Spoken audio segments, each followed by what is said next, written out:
国对欧盟有偏见，少自作多情。冯德莱恩失踪式访华的背后呢，是中法心照不宣的默契。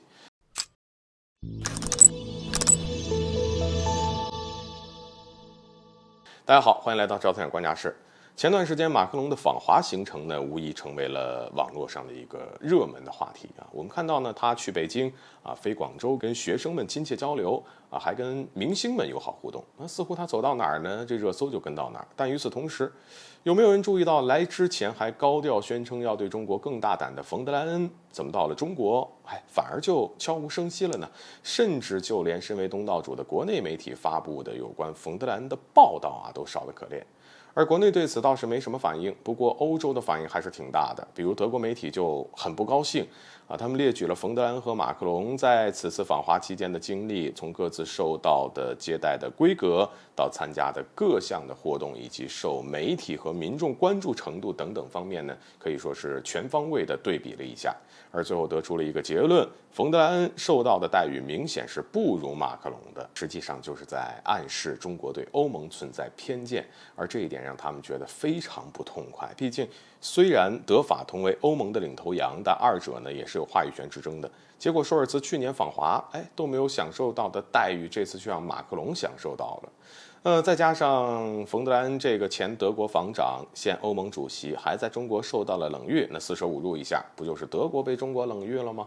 所以只能说德国媒体这次算是自作多情。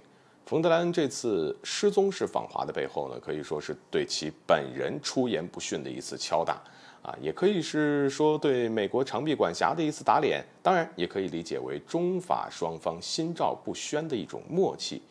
其实却唯独跟德国没有太大的关系。为什么这么说呢？这或许还要从冯德莱恩的来意说起。冯德莱恩来中国究竟是干什么的？其实大家心里都很清楚啊。比如监事、搅局，他总得占一个。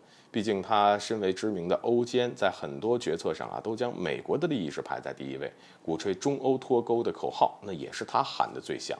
所以他跟着马克龙来中国，大概率就是听从美国的命令来破坏这次访华气氛的。而这一点，马克龙他自己会不知道吗？当然知道。所以只是形势比人强，美国派出来的监军，难道还能直接赶走不成？只不过让冯德莱恩跟来是一回事，他怎么来，来了之后怎么安排那就由不得他做主了。所以我们看到马克龙那架能搭载近100人的专机这个愣是没法给冯德莱恩腾出一个位置，他只能自掏腰包的买民航机票。而就算终于抵达了中国，冯德莱恩大部分时间也跟不上马克龙的脚步，只能一个人灰溜溜的待着。这就是中法双方心照不宣的默契，只要将冯德莱恩与马克龙隔离开来，让他找不到机会对中法关系乃至中欧关系大放厥词，那这位美国监军自然也就毫无用武之地了。而说到底，其实合作共赢才是中法双方真正的共识。美国一次又一次的长臂管辖，试图裹挟盟友，牺牲自己成全他的利益，压得住盟友的一时，却压不住盟友的一世。冯德莱恩这次失踪式访华，不过是美国盟友们逐渐远离美国、拥抱中国的一个缩影罢了。好了，本期节目就到这里，欢迎点赞、转发，留下你的精彩评论。